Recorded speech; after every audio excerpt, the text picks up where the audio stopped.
Guys, welcome back to my channel geography incline. I am Shivavesh, geography tutor, teacher, कुछ भी कहो, तुम्हारी मर्जी। तो मैं geography I am teaching you geography. In the last video I taught you about approaches of human geography.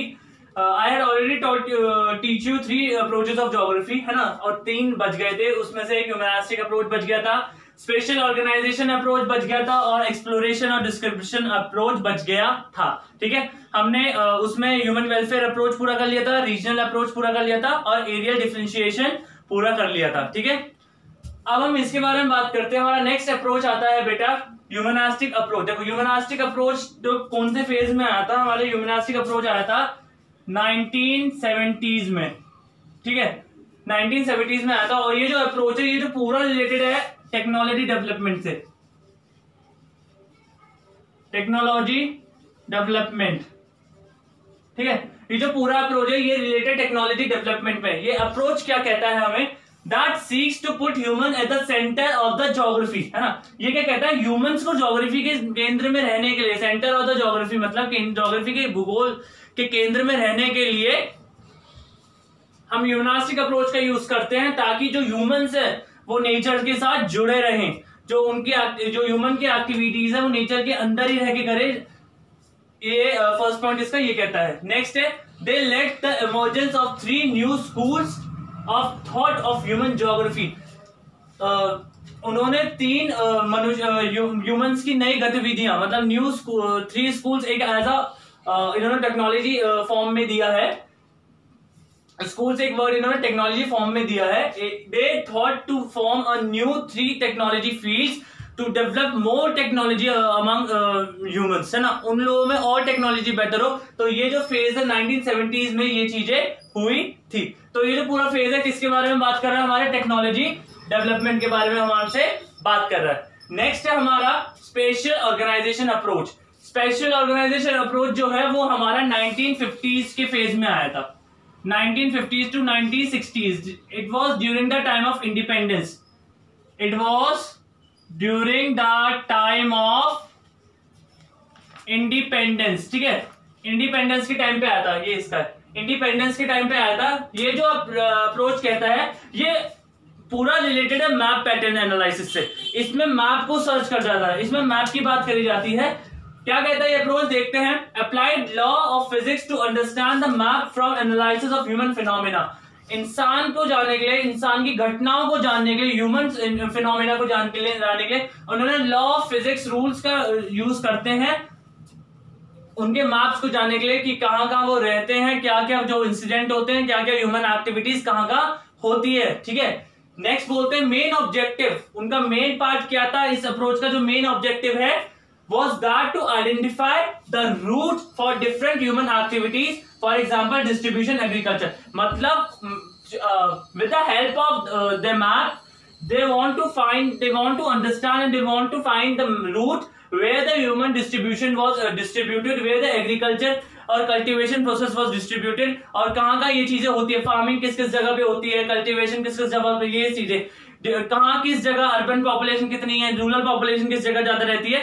ये जो point है हमारा इसको ये दिखाता है। लास्ट अप्रोच आता है हमारा बेटा एक्सप्लोरेशन एंड डिस्क्रिप्शन। ये जो अप्रोच है ये हमारा कॉलोनियल पीरियड का अप्रोच है। कॉलोनियल पीरियड का अप्रोच है। When the European people set their colonies. ठीक है, ये जरूर लिख देना। When the European people set their colonies. ठीक है, ये जो अप्रोच है ये कॉलोनियल पीरियड का अप्रोच है। और ये हमें क्या कहता है? Imperial and trade interest toward the discover and exploration of area. Exploration करना, किसी भी चीज का विवरण करना, किसी भी चीज का बताना। तो इंपीरियल एंड ट्रेड इंटरेस्ट मतलब व्यापार और ब्याज, मतलब कहाँ का इंटरेस्टेड है लोग और कहाँ का ये व्यापार होता है या ट्रेड कहाँ पर होता है, उस चीज का ये जो है पता लगाता है during the type of colonial. ठीक है, उस चीज को डिस्कवर करता है, उस चीज का विवरण करता है उस आइडिया का। Encyclopedia description of the area formed and important for the geography. किसी भी जगह का विवरण, किसी भी जगह का मेन पार्ट जहाँ ट्रेड चलता हो, जहाँ डिस्ट्रीब्यूशन हो रहा है किसी चीज का, जहाँ इंडस्ट्रीज हो, जहाँ मैन्युफैक्चरिंग कुछ भी हो, मेन पार्ट है ना, वहां का पूरा description is the most important part for the geographers, उनके लिए बहुत इंपॉर्टेंट हो जाएगा जोग्राफर्स के लिए किसी भी एरिया का डिस्क्रिप्शन के लिए, ठीक है। अब इसका एक क्वेश्चन आता है बोर्ड में रिलेटेड, एक्सप्लेन एनी 4 अप्रोचेस और फील्ड्स ऑफ ह्यूमन ज्योग्राफी। देखो यहाँ पर 4 है, वहां पर 3 भी हो सकता है, वहां 5 भी हो सकता है, वहां 6 भी हो सकता है। तो ये जो क्वेश्चन है 1 मार्क्स में भी आ सकता है, आपको कोई भी एक इंडिविजुअली पूछ सकते हैं कि explain the spatial organisation approach of human geography और explain any 2 approaches of human geography. ये क्वेश्चन ऐसे डायरेक्ट वे में आ जाता है, ठीक है। तो नेक्स्ट आज हमने ये जो अप्रोचेस वाला टॉपिक है ये कंप्लीट करा है। नेक्स्ट टॉपिक मैं आपको पढ़ाऊंगा इसके बाद नेचुरलाइजेशन ऑफ ह्यूमन और humanisation of nature. Now we'll start with the next topic, which is naturalization of humans and humanization of nature, है ना। Naturalization of human का मतलब क्या होता है? That way जब humans नेचर के साथ बहुत कनेक्टेड थे, इंटर रिलेट करते थे, अब भी करते हैं, हमारे नेचर और नेचर टू ह्यूमन के साथ इंटर रिलेटेड है। पहले क्या था, पहले नेचर के साथ, जब नेचर है तो सब कुछ है, नहीं तो नेचर नहीं तो कुछ भी नहीं, है ना। ह्यूमनाइजेशन ऑफ नेचर का मतलब क्या होता है, जब उनको नेचर के लॉज उन्होंने पढ़ लिए, जब ह्यूमंस ने नेचर के लॉज पढ़ लिए, फिर उन्होंने with the help of physical environment they starting to develop technologies, okay. This mean naturalization of humans and humanization of nature. Naturalization of humans में हम कह रहे थे the humans are the slave of nature, गुलाम थे हम nature के, ठीक है। हम इसमें लिखेंगे human beings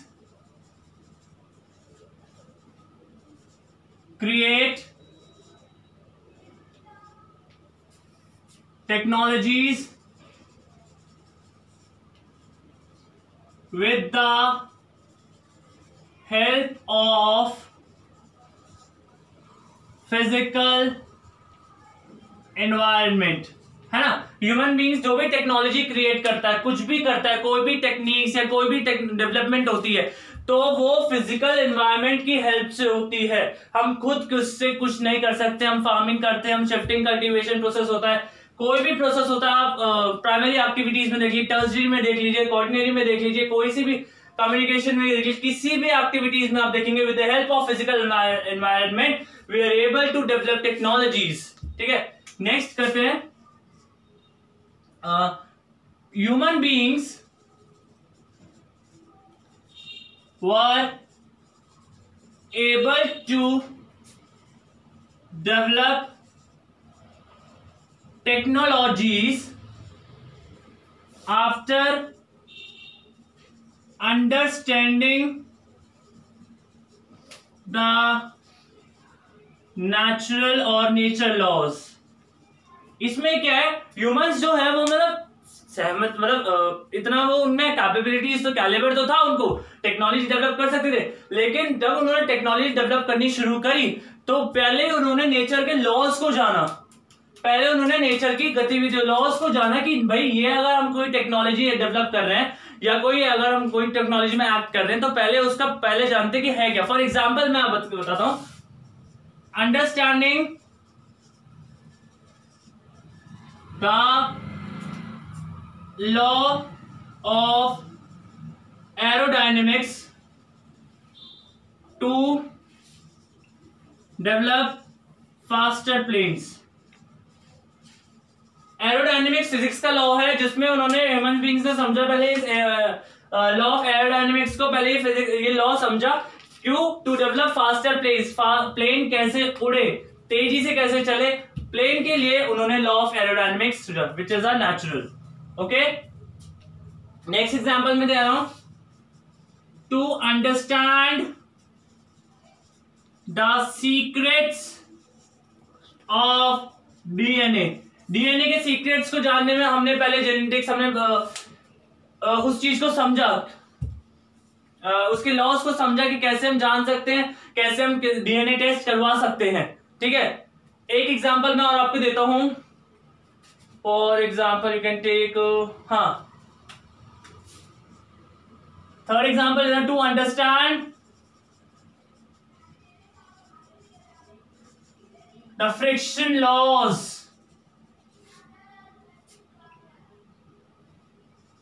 and heat to discover fire, है ना भाई। पहले क्या होता था, आजकल आपने देखा होगा छोटे छोटे बच्चों को क्या बोलते हैं, कहीं भी तुम चले जाओगे ऐसे पत्थर मार मार के आग जलाते हैं। क्या वो, मैं पूछता हूँ, एक बार मैंने पूछा था किसी से, कोई ऐसे, मैं किसी विलेज में गया था तो वो भी मतलब 2 पत्थर ले रखे थे उन्होंने, ऐसे मार मार के वो जला दे। मैंने भाई क्या कर रहे हो, बोले भैया आग जलेगी। मैंने जलाओ भाई, है ना। तो the law, understand the friction law to heat and heat to discover fire. भाई हमने ये लॉ जाना, भाई ऐसी हीट जल रही है ना, हीट जल रही है, भाई हीट आ गई उसमें, फिर फायर डिस्कवर करी उसने। समझ में आया। पहले हमने पढ़ा कि भाई ह्यूमन बीइंग ने टेक्नोलॉजी फिजिकल एनवायरनमेंट की हेल्प से ली है। फिर उन्होंने पढ़ा, हमने नेचुरल लॉ समझे हैं पहले, तब हमने टेक्नोलॉजी डेवलप करी है। अब देखो, it is not important to understand what humans create or produce, but with which tool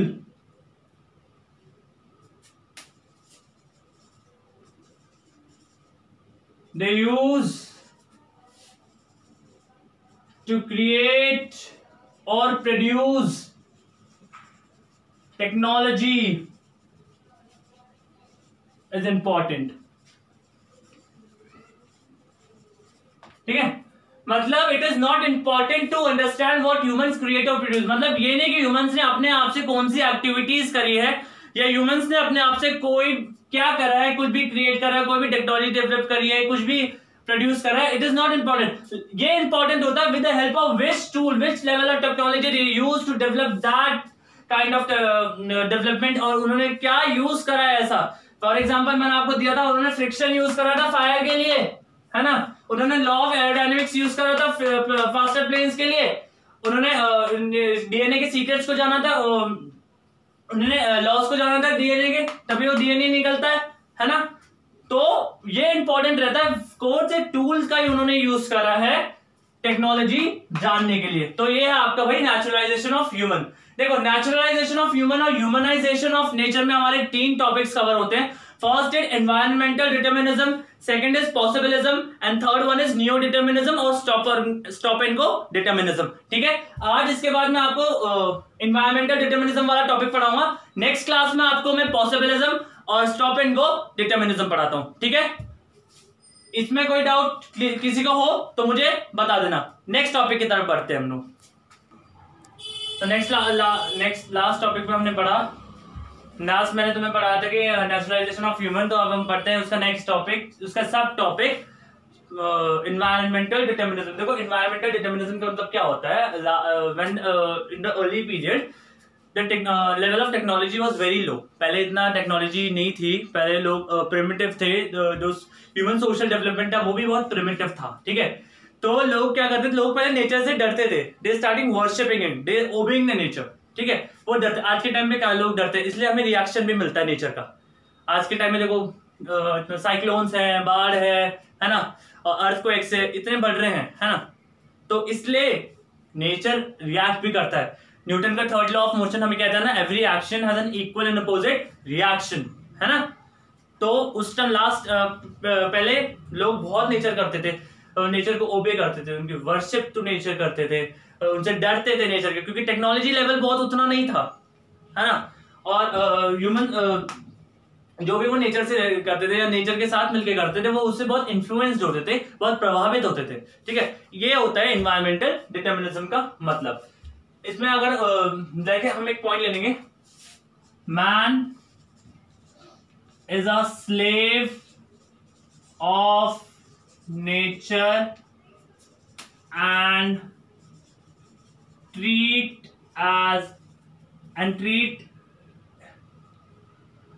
is as a passive agent। जो मैन है वो नेचर का स्लेव है, नेचर का गुलाम था मैन। पहले एनवायरमेंटल डिटर्मिनिज्म के टाइम पे नेचर का गुलाम था मैन, और अपने आप को उसका एजेंट मानता था, अपने आप को उसका रखवाला मानता था कि हाँ भाई नेचर के साथ मुझे जुड़ा रहना है। निष्क्रिय एजेंट, निष्क्रिय का मतलब निष्क्रिय होता है, पैसिव एजेंट का मतलब भाई अपने आप को मानता था कि हाँ वो गुलामी करता था, नेचर को ओबे करता था, उसको ठुकराता नहीं था, क्योंकि जो हम आज कर रहे हैं, हम नेचर के साथ बहुत बुरा कर रहे हैं, तो नेचर हमारे साथ बुरा कर रहा है। तो man is a slave of nature and treat is as a passive agent. ठीक है, नेक्स्ट पॉइंट ऑफ लेते हैं, all the human activities were determined by the control of physical environment। जो भी ह्यूमन एक्टिविटीज होती थी, ठीक है, जो भी ह्यूमन एक्टिविटीज होती, जो भी ह्यूमन कुछ भी करता था, ह्यूमन डेवलपमेंट, कुछ भी डेवलपमेंट बहुत लो था, टेक्नोलॉजी लो थी तो डेवलपमेंट भी लो ही होगा। ह्यूमन बीइंग्स कुछ भी करते थे, वो जो भी करते थे वो कंट्रोल किसका था, फिजिकल एनवायरनमेंट का कंट्रोल रहता था उस चीज में। With the help of physical environment वो चीज कर पाते थे, विदाउट दैट वो कुछ नहीं कर पाते, है ना। फॉर एग्जांपल मैं लेता हूं, with the help of tree they able to discover heat. लेकिन अगर भाई लकड़ी नहीं जलाएंगे तो भाई लकड़ी नहीं रखेंगे तो हीट वो कहां से प्रोड्यूस करेंगे, एकदम से पानी में तो आग जलाएंगे नहीं वो, है ना। तो एग्जांपल हम ट्रीज का लेते हैं। नेक्स्ट लेते हैं हम ह्यूमन एडजस्टमेंट। देखो, ह्यूमन एडजस्टमेंट का मतलब क्या होता है, ह्यूमन एडजस्टमेंट का मतलब होता है ह्यूमन की अपनी इंडिविजुअल लाइफ, है ना, ह्यूमन की अपनी individual life. Human adjustment in the environment was only done in available technology, है ना। ह्यूमन कोई भी डेवलपमेंट करता था, कोई भी वो कुछ भी करता था अपनी इंडिविजुअल लाइफ के लिए, वो अपने लिए कुछ भी करता था, ह्यूमन की सेटलमेंट, ह्यूमन कुछ भी, तो वो पूरा अवेलेबल टेक्नोलॉजी, जो टेक्नोलॉजी उस टाइम पे अवेलेबल रहती थी, वो उसी को ध्यान में रखकर करता था, अपने आप से वो कुछ भी नहीं करता था। समझ में आया? ये तीन पॉइंट देखिए एक बार।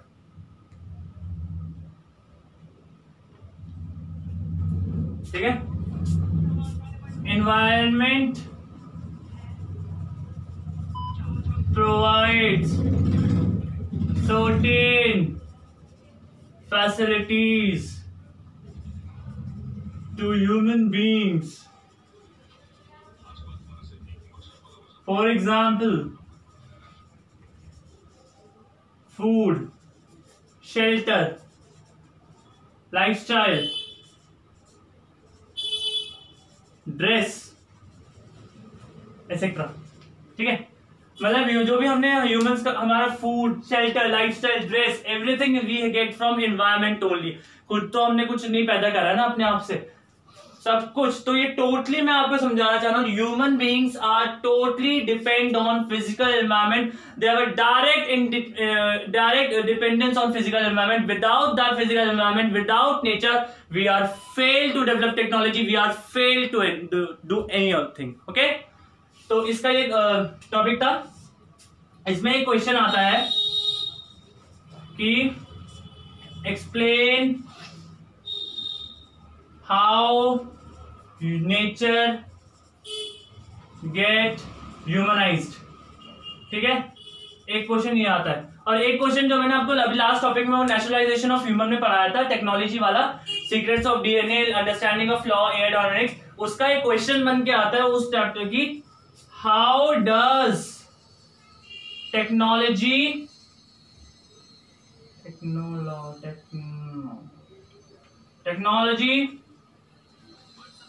loosen the shackles of human beings and environment। ठीक है, ये क्वेश्चन एक जरूर आता है, जरूर इसको प्लीज ध्यान दीजिए। इसका आंसर जो लास्ट टॉपिक पर मैंने लिखवाया था वो ही होगा। ठीक है, नेक्स्ट हम इसके दो टॉपिक बचते हैं, इस नेचुरलाइजेशन ऑफ ह्यूमन और ह्यूमनाइजेशन ऑफ नेचर के, पॉसिबिलिज्म और नियो डिटर्मिनिज्म और स्टॉपर को डिटर्मिनिज्म, वो हम नेक्स्ट वीडियो में करेंगे। नेक्स्ट वीडियो में मैं आप ये चैप्टर फिनिश करवा दूंगा, जिसमें हम फिजिकल एनवायरनमेंट और कल्चरल एनवायरनमेंट पढ़ेंगे क्या क्या होते हैं। आज के लिए इतना ही करते हैं इस वीडियो में। नेक्स्ट में बोलते हैं, please like, subscribe and share my channel and don't forget to click on the bell icon. Thank you.